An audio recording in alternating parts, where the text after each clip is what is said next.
Hi.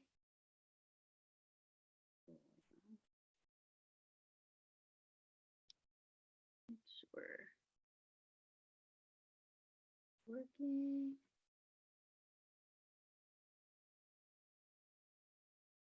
Ah.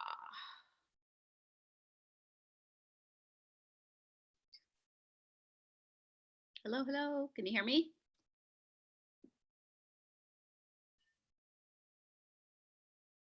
Hey, Hi. How are you? I'm well. How are you doing? Good. I'm going to turn my camera on in just a second. Okay. This is Kendra. I know.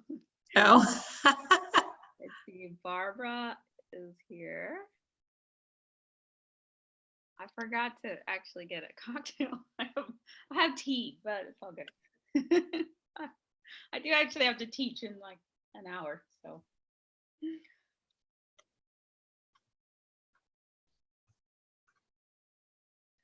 Okay. Let's see. I tried to move Barbara to panelists. And hi. I think I see Marie. Is that Marie Grassmeyer? Move you. Now you can see me. I see. Hi. Hi, honey. How are That you? was so nice. That was really nice what you posted on Facebook. I appreciate it. Oh, thank you. All right, hold on. Kathy. And was a hand raised.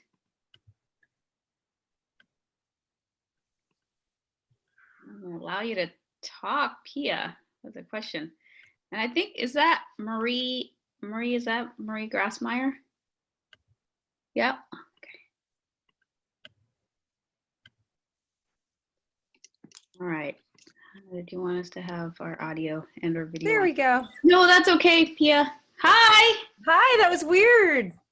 What was weird? I was on, but I couldn't hear you, and you couldn't hear me, but I'm here now. Yay. Hey. Hi. Yeah, it's working. So yeah, I think we're just gonna be the only ones visible because there might be too many others, but there'll be questions. And there were yeah. Can we hear the questions? Can we hear them speak the questions? Yeah, if they raise their hand, then I can allow them to talk and they can hear. Ooh, that's festive background, Kendra. That's adorable. I love it. Oh, that's awesome. That's really fun. Hi, Denise. Welcome. Cheers, everyone. Cheers. Yeah, this is recording. So we actually, I'm gonna go look because there were some questions that came in today while everyone was speaking, as well as I think we'll let people ask questions too in the chat.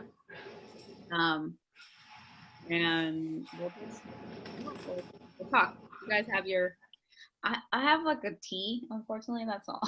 That's what I got. I got water. I got lemon, warm lemon, and water is what is, I don't know, supposed to be a good thing. I really want to have wine, but I was gonna say, it's 7:00 in Florida, so cheers. yeah. I wish we had wine. We have no wine, and I don't want to go to the store. I'm gonna have to send you. It's way past 5:00 here. Have Whole Foods deliver you some wine. Yeah, well, it's only 4 here, and I know. and I would like tomorrow I'll have wine, but I'm supposed to be teaching again at 6, so I'm like, all right, we'll stick with the tea today. Yeah, but it was a really, really good day. People are popping in and joining us here. Yeah, the comments were really, really, really positive. Hold on, I want to open up and ask some of the questions that came in, and then our VIPs who are joining us ask questions in the chat or raise your hands and ask questions too. And then we'll be able to hear you. And you can, I don't know if there's a way to have everybody be able to speak, so everyone can just be like, hi. And I'd love it if, you know, those of you who are there, like stick in the chat. It's like, where are you joining us from? Let us know. Where in the world are you? Okay, so let me go and look at some of these questions.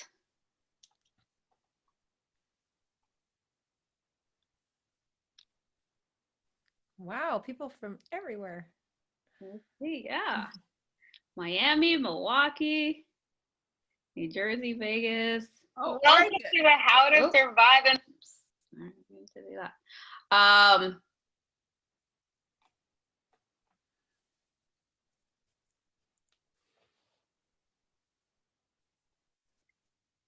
I know one of the questions that came in for you, Marie, Yes. was about 1099s, you know, with the payroll protection plan and 1099s.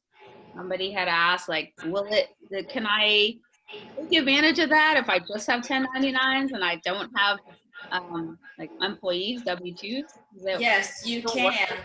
So when we actually had our chat, it was a week ago. And since then, we have gotten a lot of guidance and I've been on calls with the SBA and a lot of, you know, local bankers are working with this. So we've gotten a lot of new information since, you know, you and I spoke last time. And for the PPP, yes, you know, 1099s will work. And it would actually be when you upload your information. We are welcome. they probably did about 12 applications for our clients. But when you upload the data to the site, it will allow you to submit 1099s as part of your payroll. Okay. All right. I was hearing different things, like it might not count for your 2 Yeah. Okay. Or for your, let me see, looking through Barbara's comments. Lot of like, that was amazing, so real, transparent, but no questions. So I don't know if you guys have questions for Barbara and Kathy. Okay, so hold on one second. There were a lot that came in for Kendra as well.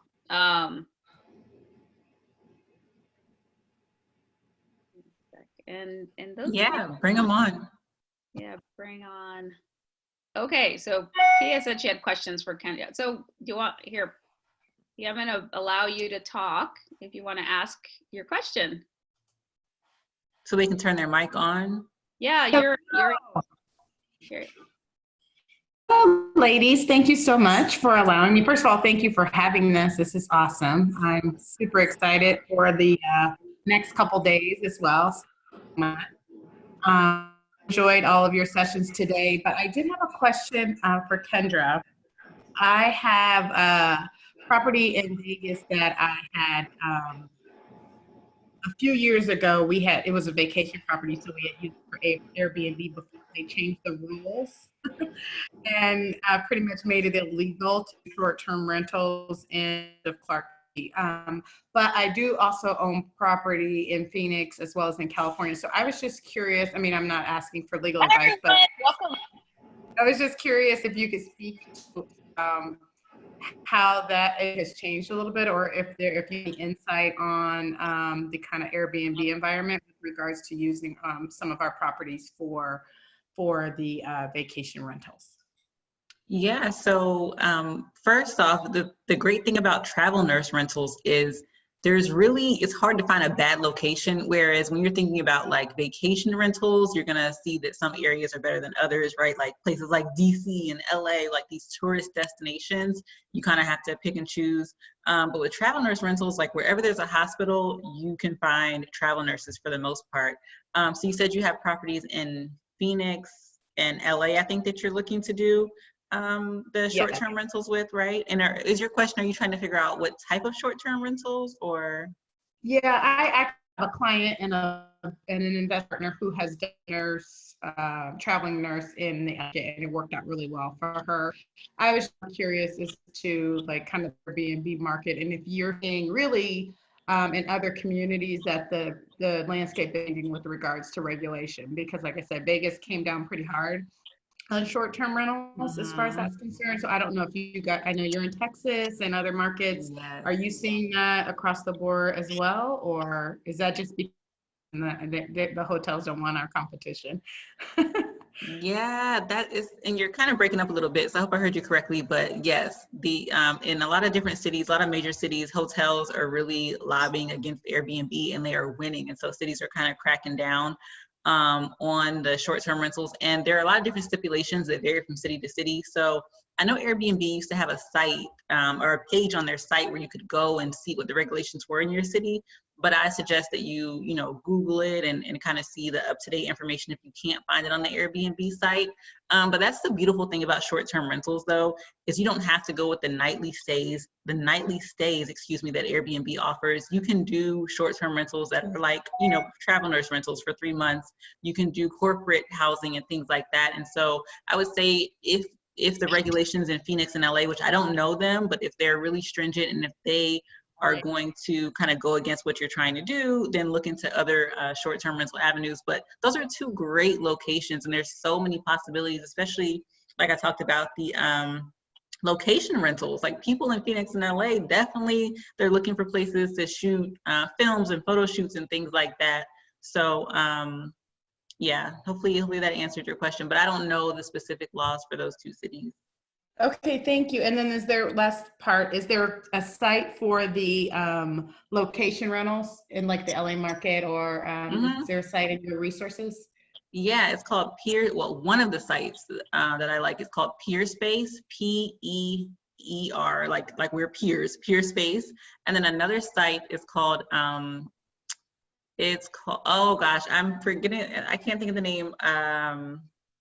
I'll type it in the chat in a second, but I also have a guide, and I'll put the link in here, or we'll have it somewhere, where I have like 35 different sites you can list your rental on, but one is Peerspace, and the other I'm gonna tell you in a second. Okay, thank you.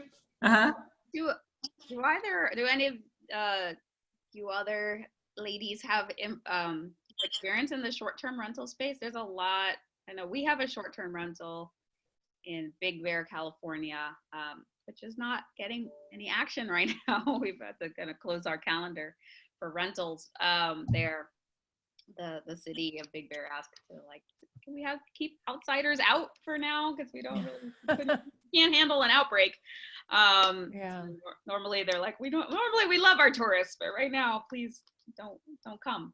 But I know there are a lot of cities though that are really tough with short-term rentals. Los Angeles, it's you can, if it's in your own house, you can do it for a certain fee, and only I think up to 6 months of the year, 180 days. But you can't have a separate unit that's just for short-term rentals here.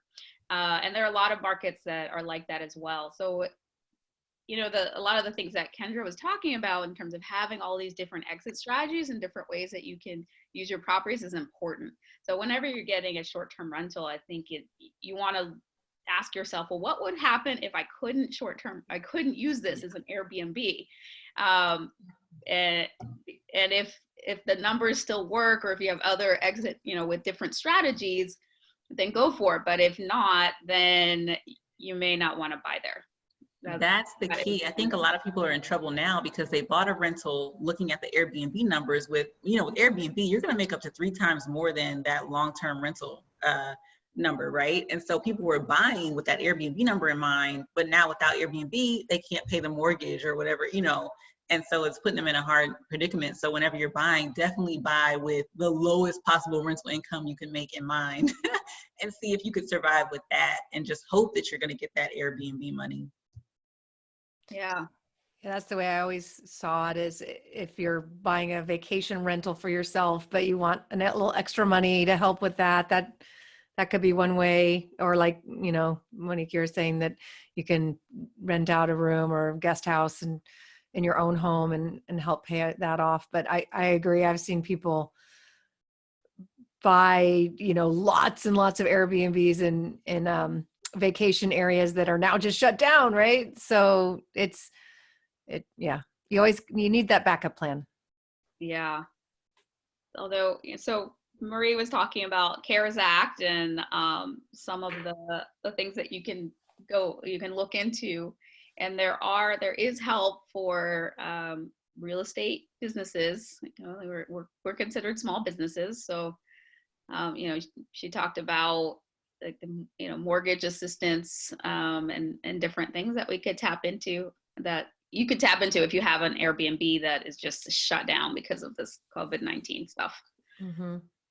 Definitely. I have a client, we're just talking today, that have an Airbnb in California, and they were looking forward. This is season, Coachella and the tennis tournament and everything. And, obviously everybody canceled. And right now in Florida, there's a complete ban on all short-term rentals for 2 weeks. And it's probably going to be extended. So a lot of my clients are in property management, and they just, don't have any revenue at all now. So, Wow. It was tough. yeah. Pia, did you say you had another question for Marie? I do, if I can ask. And thank you guys again for your feedback. We have been looking into potentially taking the Phoenix property, which is, we own it outright. Currently we have my mother and my mother-in-law actually live together. We call them the Golden Girls, and our Phoenix property. And I was interested if you had any insight on donating that property, Marie, to our 501c3 and make it an offset for our income. My husband has a large W-2 income, so we're always looking for more tax strategies, and we have a nonprofit organization as well. And I have been hearing rumblings about that might be something that we should look into. Do you know anything about that, or do you have any clients who have utilized their properties and donated the properties to a nonprofit, and then if they collect rents, depending on the segment of the population, say it's financially disadvantaged, that those rents could then be tax deductible as they come through the nonprofit? Yes, that's definitely doable. You're breaking up a little bit. I didn't hear the complete story, but I think what the question was, if you could donate your property to your 501c3 and get the tax deduction, on your Schedule A against your W-2 income. And the answer is yes, as long as you have proper documentation. You would need, an appraisal and a letter, from the charity stating that you received the property and this is the value that it was donated at, with the appropriate signature. And then the second part of the question was about the 501c3 renting it to, I couldn't hear that, I'm sorry. Someone who's financially disadvantaged or, lower income? So it would depend on what the charitable purpose of the 501c3 was. If their charitable purpose is to, provide low-income housing at an affordable price or free housing or, assistance. If it falls within the charitable purpose of that 501c3, it would be possible. Thank you. All right. Thank you. Barbara, there was a comment that says, your books and radio show give me so much value and strength. And also Kathy, both Barbara and Kathy. Thank you. So give me so much.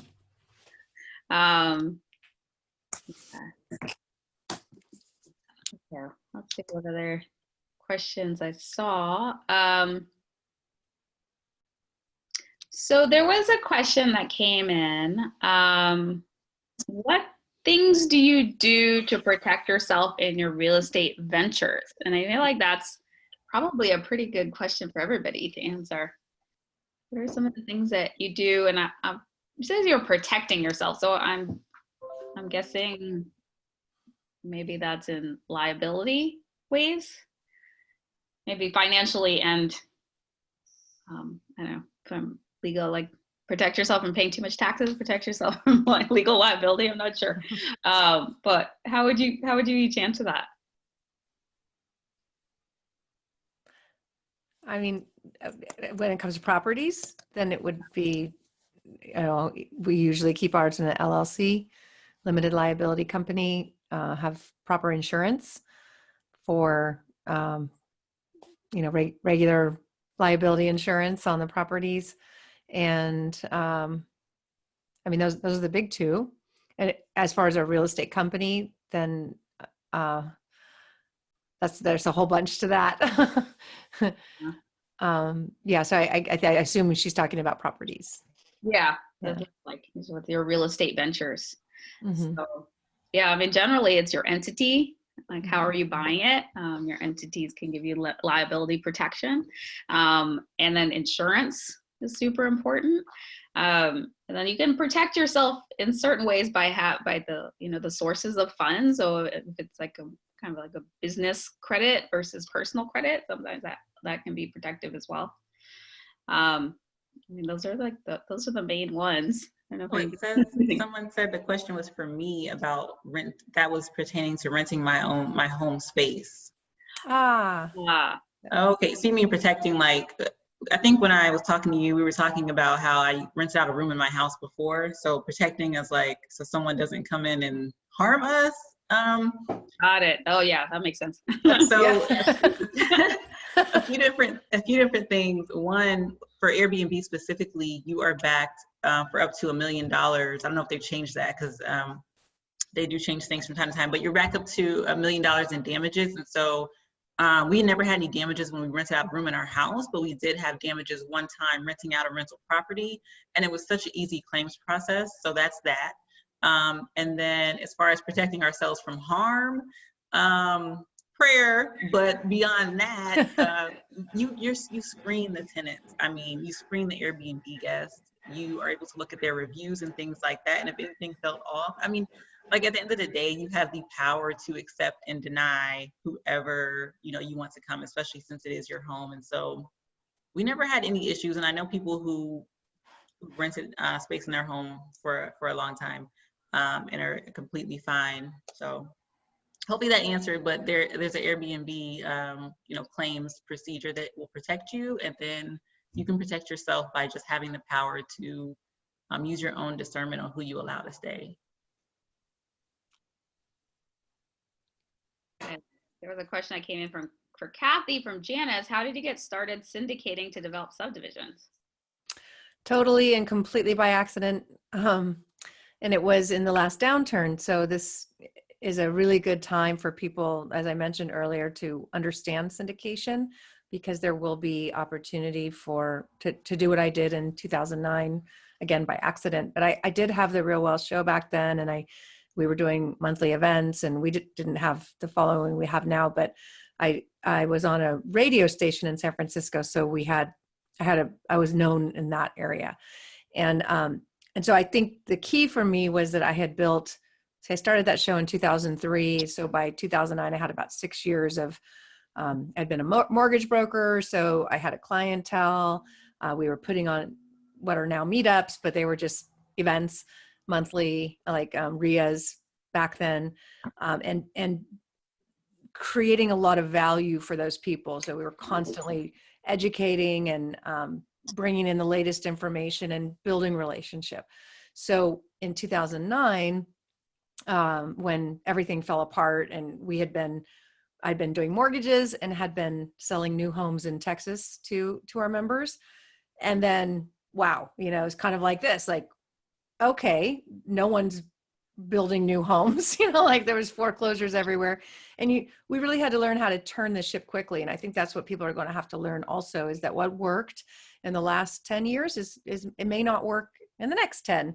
So you've really got to learn to be able to adapt. So in 2009, we were kind of like, oh my gosh, 2008, Lehman Brothers collapse. That was huge. It was like, no one saw that coming. It was scary.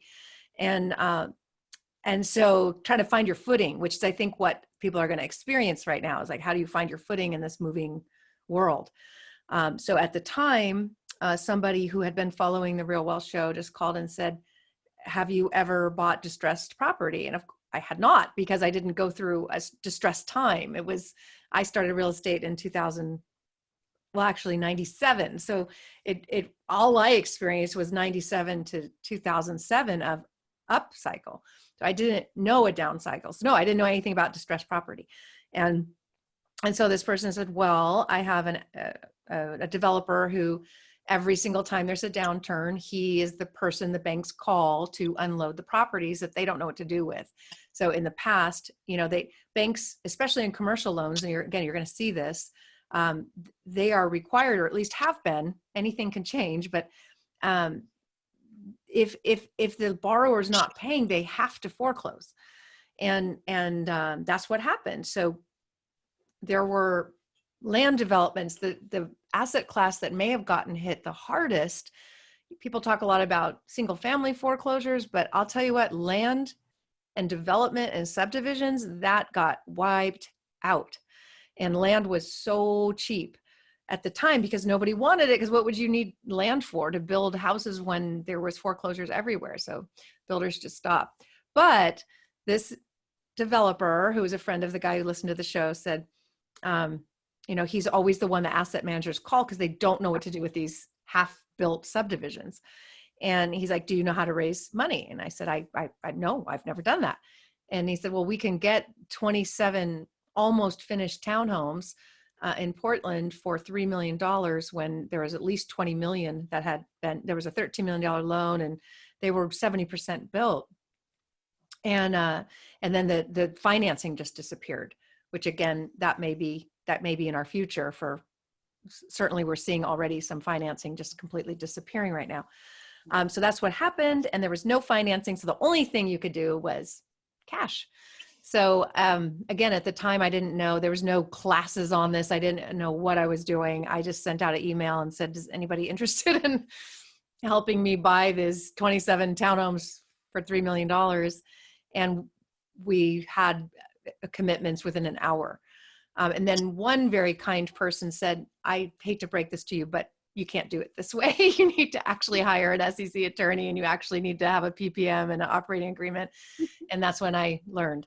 So I hired an SEC attorney, and they set it all up, and then I did it properly, and we started syndicating. So I think the key is, I admire people who maybe don't have that following yet, or they don't, they've never syndicated. So, one-on-one meetings, that just sounds incredibly hard to try to sell something just one-off to people. So, I think you guys might agree that if you're syndicating, it's really best to have that warm crowd already. Like the people I've seen that have really succeeded already, they already have clientele. Maybe they're like, for me, I was a mortgage broker. So maybe you already have a clientele that you work with, and then you're just sort of shifting gears. If you don't have that, you really want to start building it up and become something like that. Like if you are just new to real estate, maybe this is a really good time for you to become a real estate agent and understand how to get discounted properties or distressed properties and start building a clientele of people who want that too. And then it makes it a lot easier to syndicate. That's just my opinion on it. Because for me, it was never an issue of how do I raise the money, because that kind of was already there. Yeah, as a syndicator, you need to build a network, which is easier if you've built a brand. Yes. Yeah. So, building a brand, building a network are important on the syndication side. Okay, so thank you, Kathy. There was a question that came in. Says Danny and Felicia Townsend. I'm assuming it's Felicia I'm talking to. She says, I'm a newbie and have not yet acquired any properties. I'd like to hear from the panelists, how much did they contribute to their first real estate investment? Was it a loan or their own funds? And was it a single family property, multiplex? And I'm going to throw on a question on top of that, because what you might have done when you got started is really different than what you might do right now. If you were, what advice you'd give to somebody this, like just new and about to invest in this market, like what would you do? So, but it would be, let's go around, hear from everybody. Like, how did you get started What was your first property? I can start. So my first property was a duplex, and I put 25% down, which if I would have known what I know now, I would have done things so differently. But I didn't have 25%, which was like $57,000 is what I needed to put down to get this property.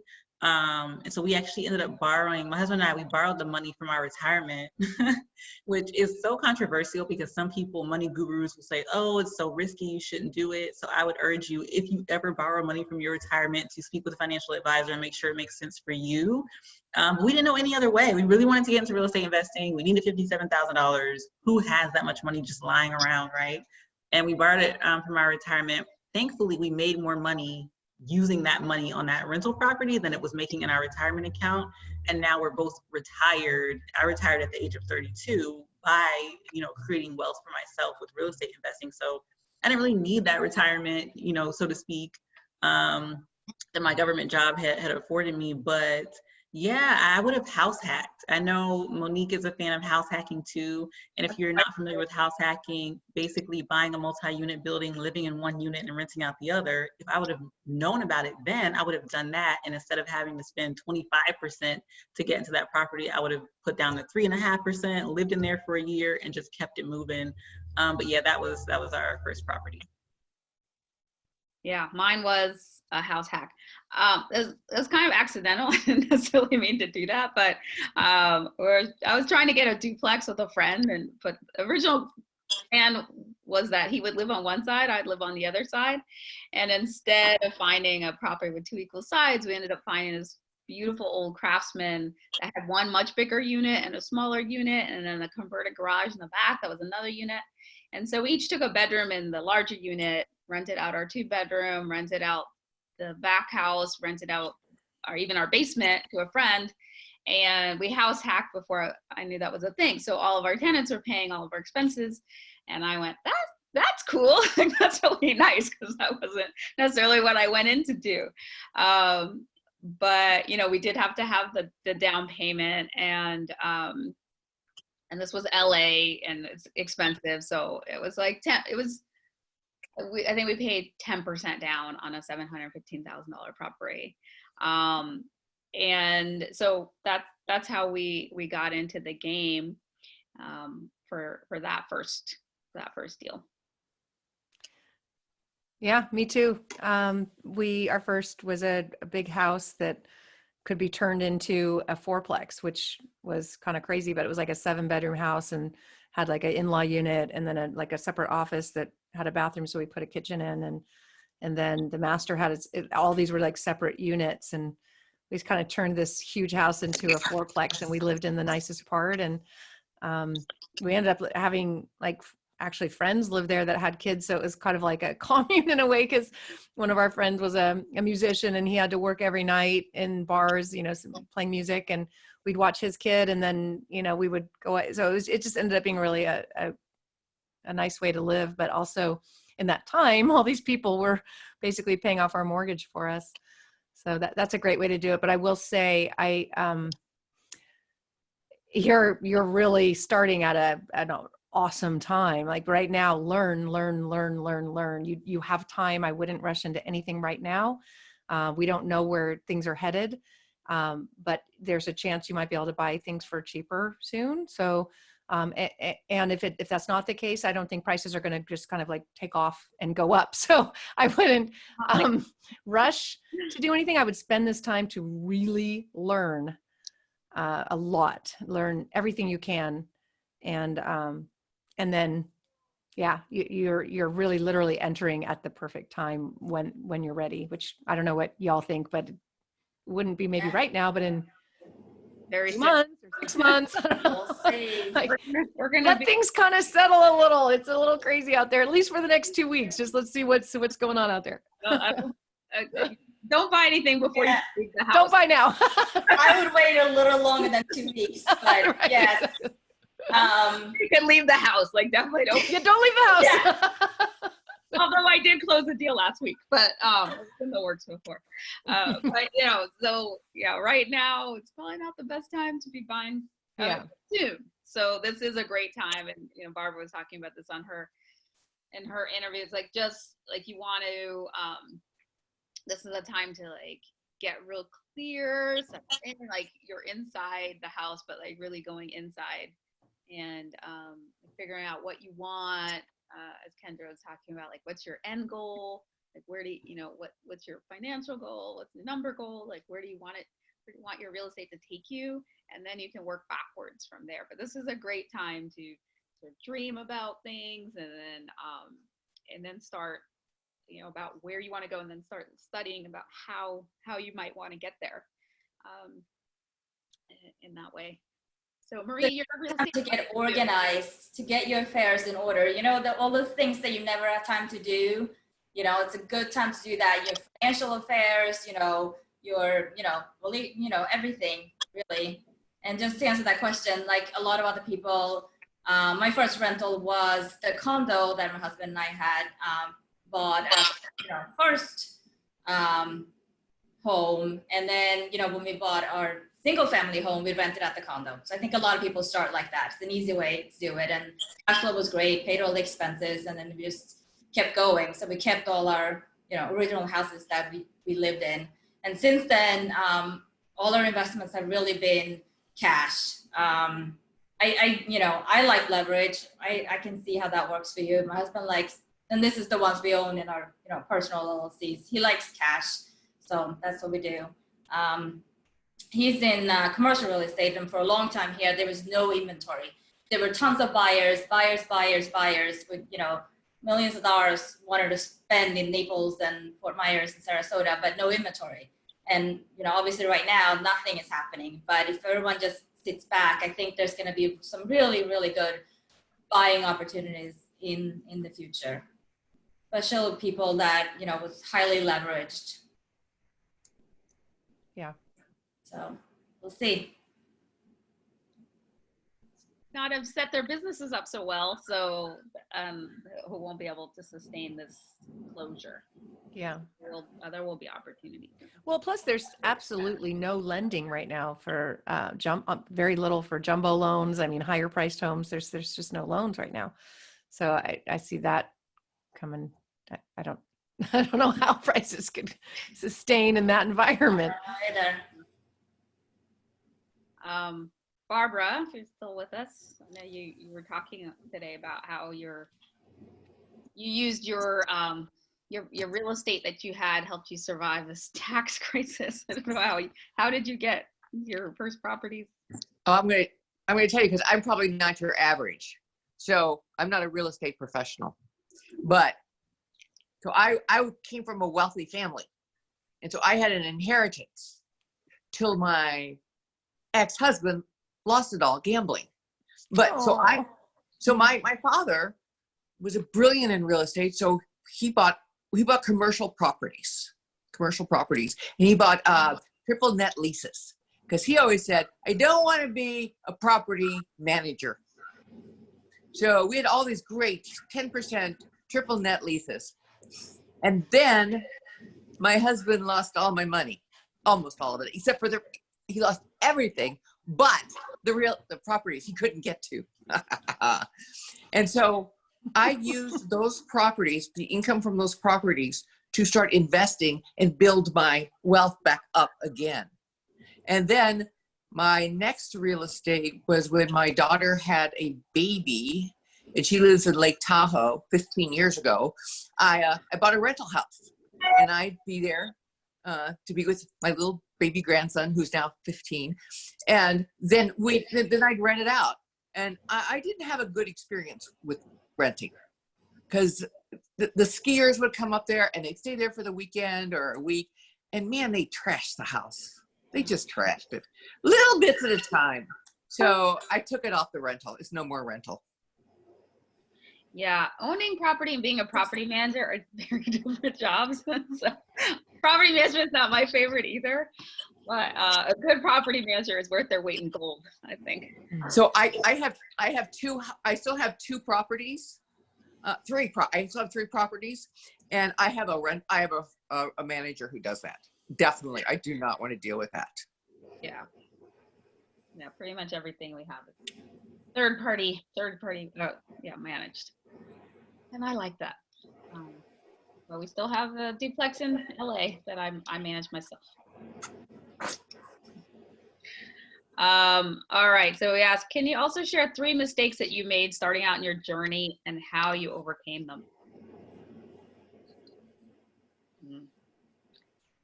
Made so many. Only 3.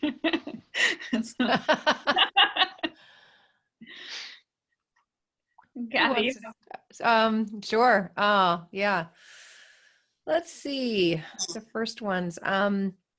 We did super awesome on that house that we bought and then turned into a 4-plex, and it was in 1997. So it went up over $1 million in that 10-year time frame where other people were paying the mortgage and we got all the upside. I mean, that was a good move. And then we took some cash out of that. And I listened to Kiyosaki's advice when I interviewed him on the Real Wealth Show. And he told me about Texas. So about 2005, we timed that perfectly, bought in Texas.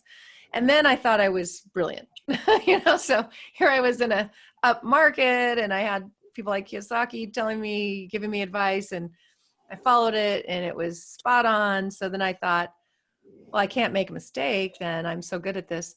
So I bought 3 properties in Boise, Idaho, no money down, just too expensive and not enough cash flow. And then 2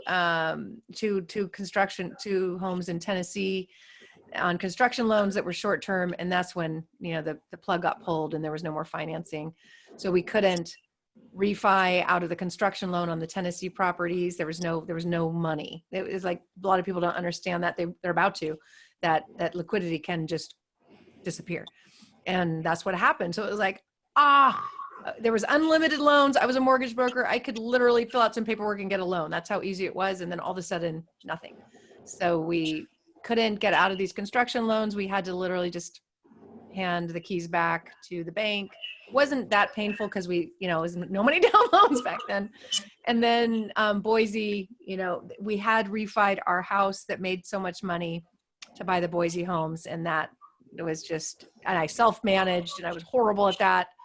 I have a hard time, people make a lot of excuses when they're tenants, and I, have a big heart. So I'm like, oh, you can't pay your daughter's sick, no problem, So self-managing, big problem. I was terrible at it. And then short-term loans, I will never do another short-term loan for that reason. Always have a backup plan.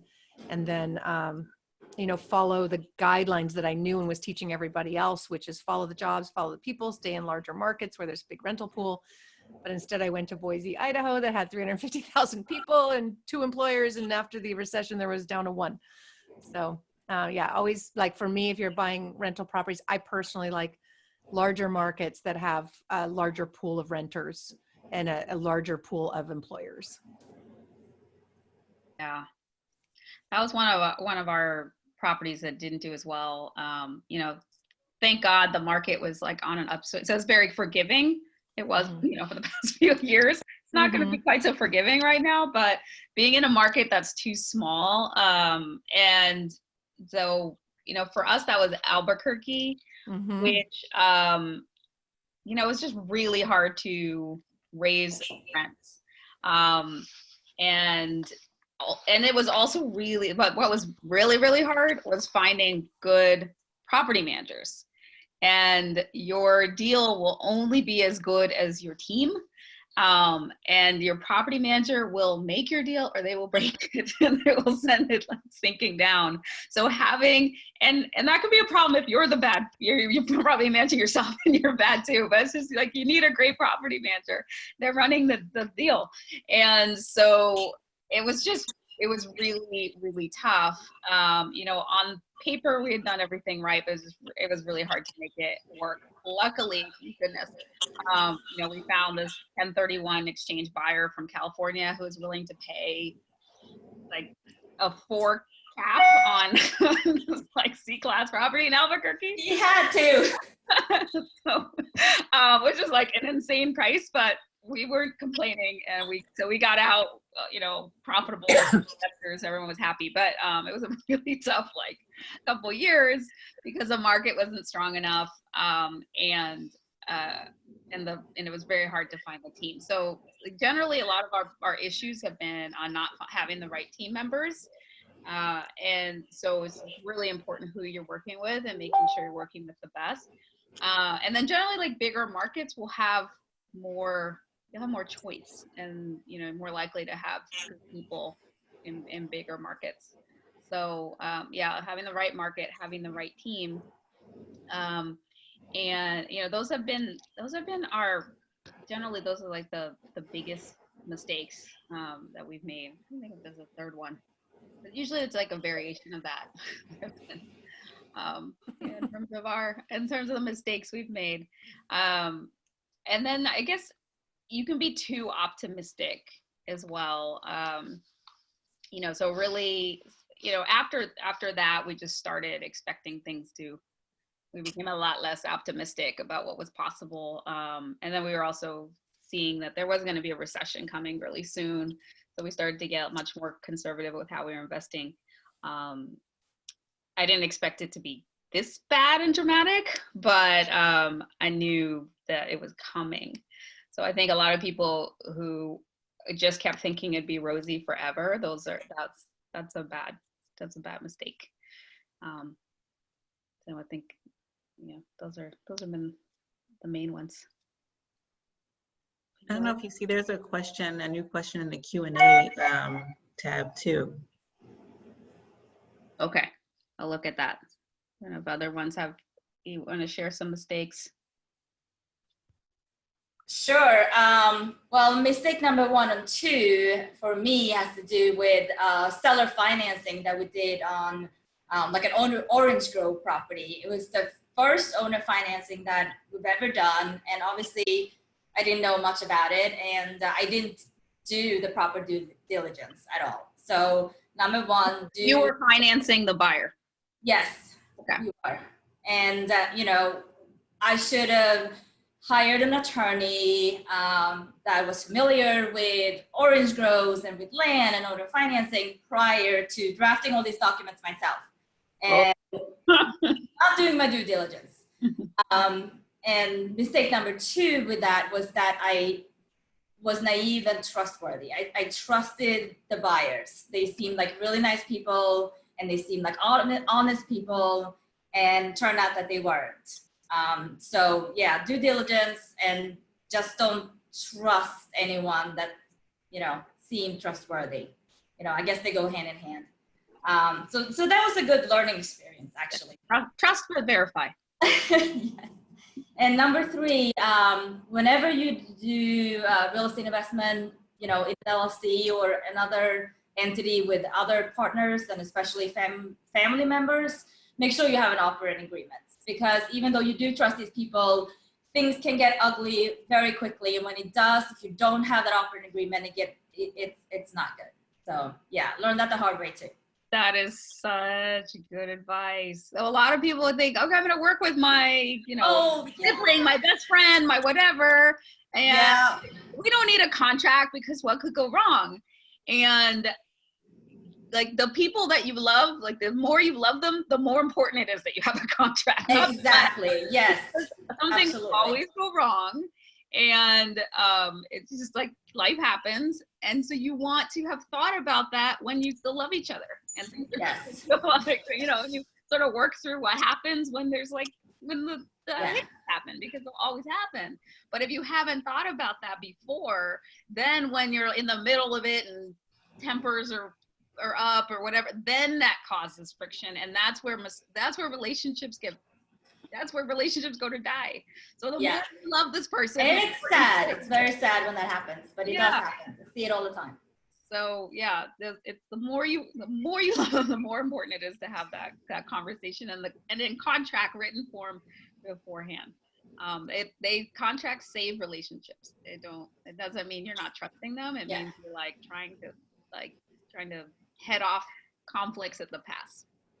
Just put everything in writing. I mean, that's the key to like everything in running a business. If you have an employee and you tell them you want something done, just follow up with an email, spell it out. And it's what you think maybe you communicated wasn't received in the way you thought you gave it. And that definitely happens in deals. Yeah. handshake deals no matter which way. So don't ever do that. Always have it in writing. Obviously, if you syndicate, you have an attorney helping you with that so that every possible way that the deal could go has been looked at, and is agreed to. And yeah, try to get attorneys to write your contracts. And, Yes. and I'm an attorney and I don't write my own contracts. So I wasn't that kind of attorney. So I hire attorneys to do these contracts for us. And Yeah. The more the contracts are for sure really good. Okay, so I don't know, Kendra or Barbara, you want to share a mistake or two, and then we can go to this other question. The only thing I'll say is I didn't learn from experts before I started. So you guys who are listening in, what you're doing right now basically means you're starting out better than I did. And so just pat yourselves on the back for that, because I made expensive mistakes and you're able to like skip those mistakes because you're here in this virtual room. Best mistakes are the ones you don't have to make. That you can learn from. Yeah. So, Barbara. yeah. So I always say my biggest lesson was you never invest in anything you don't understand.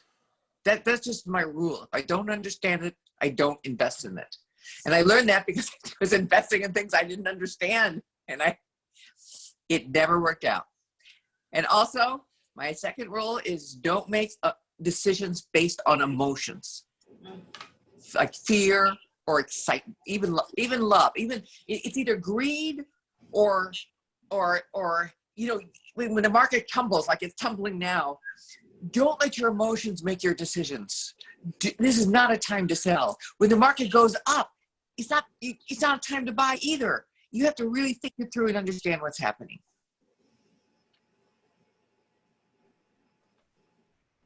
Don't invest in things you don't understand. Nice thing about real estate, generally it's not that complicated, but there are lots of different ways to do it. And the more, and a lot of things that you think are common, like there's so much that you think you know about real estate that before you've gotten into it, you have no idea. Like what you don't know, can hurt you. So with real estate, there's a lot of that. It's like you think, oh, it's so simple. I just get a property, put in a tenant, and like, boom, that's it. Or I just send out an email and I ask for money, and then like people send me money and I'll buy the property. Like that's it, right? That's all I have to do. And it's not. That's why it's so smart that you're here and you're learning.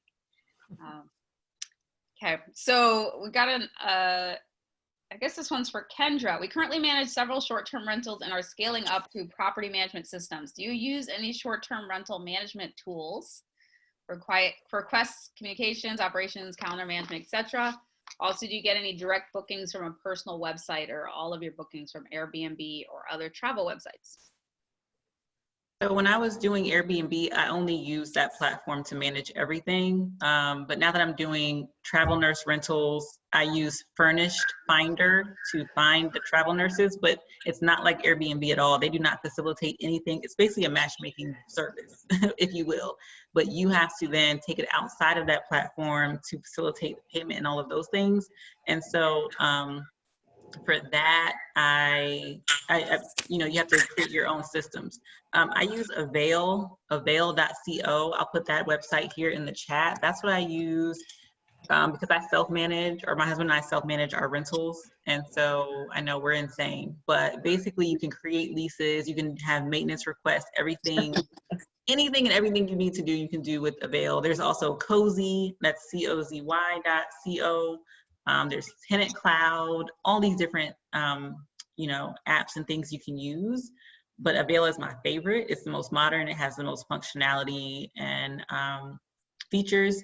But I also have like a series of ebooks that walk through like everything I do as far as listing the property, the procedures I use, and things like that. So I'll put the link here too. But to answer your question, if you're listing it on Airbnb or HomeAway or whatever, what have you, you can use that platform. You don't really need any other platforms outside of that. If you're doing travel nurse rentals, you can find sites that will find you the nurses, but then outside of finding the nurses, you're gonna have to put your own procedures in place. For my travel nurses, I actually do create a lease. Some people don't because it's just 3 months, but we actually do, a lease agreement. I would recommend and that. things like that. So Good things. yeah. Have a lease. Definitely have a lease. I mean, because if you think about it, like with Airbnb, if you found a nurse on Airbnb, you wouldn't have a lease, but then you also have like the Airbnb Airbnb has platform. terms and conditions. So within Exactly. there's like a lease within the platform. Exactly. Yeah, have a lease always. Yeah. So hopefully that answered your question. I'll put the link to the guides here. It's my rental startup guides. And yeah. Awesome. So there was a comment, Kathy, I loved your comments about luxurious homes during the webinar. I feel like there are some creative opportunities there. I'm thinking more about it now. Yeah. And another question came in. Kathy shared to follow the jobs and the companies. What companies are you following? It's everything is changing so fast, but we were already really focused on medical, so still looking at those areas where there's a strong medical presence, and like I said, biochemistry, and obviously tech. That's the future. Look at all of us learning more ways to use technology. I think one thing I'll be paying really close attention to is it's really a fake economy. So you kind of have to play the game and figure out where the money's going. And so the money is going to be going, it sounds like another 2 trillion will be the next QE towards infrastructure. So finding out where that money is going and getting ahead of that, that could be challenging, but really we'll be watching that really closely, where that next 2 trillion is going to rebuild America's infrastructure, because that's how we did so well in Texas, is we knew a new freeway was coming in, connecting Dallas to this little area called Rockwall, and those little houses there went from 120, 140,000 to 400, 500,000 because of the infrastructure that was built there. So be paying attention to that. I think the biggest lesson we've learned as a country from this, there's lots of lessons, trust me, but a lesson that we learned is that many of the things we need for life, for living, people have medications they need to live on or they die, that has nothing to do with coronavirus, that are made in India and China. And when all this happened, all of a sudden there was a supply chain issue, and these very essential things that Americans need, we couldn't get. So that was very eye-opening. I think we're going to, as a result, bring a lot of manufacturing back. So some of the places in the U.S. that have been very, typically manufacturing cities, I think we'll see more of that.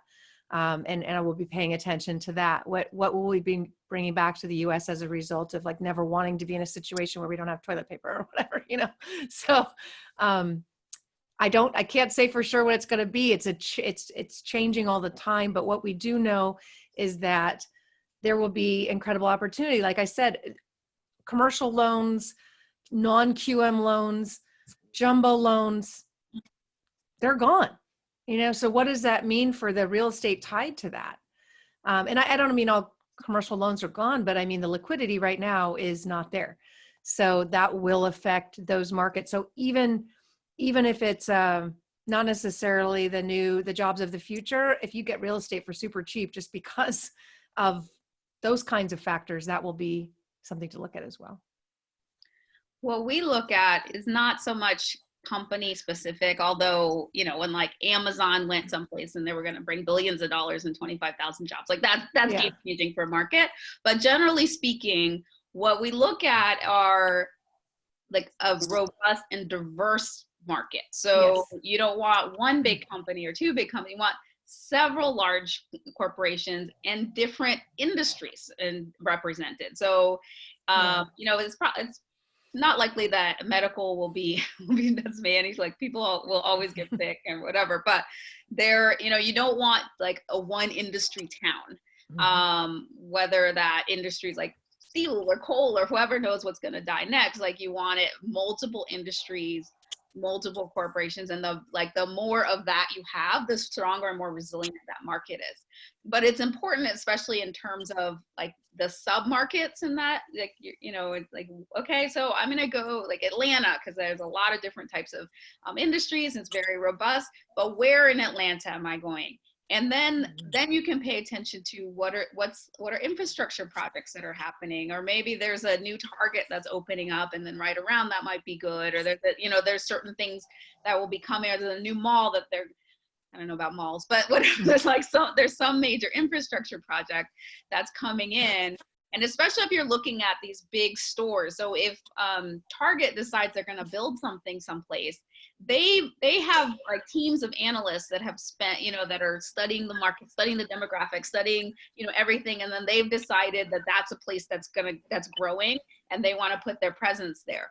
So that's why you might see like a McDonald's come in, and then all these other like fast food restaurants happen right around there, because they're like piggybacking off of McDonald's research. They're like, oh, McDonald's wants to go there. Okay, Burger King and Subway and all of, like, that's a good spot, because there's a need. And the same with like those companies, if they decide that it's a good bet, it's probably a good bet for you in that like particular sub-market, because the demographics are in favor of that.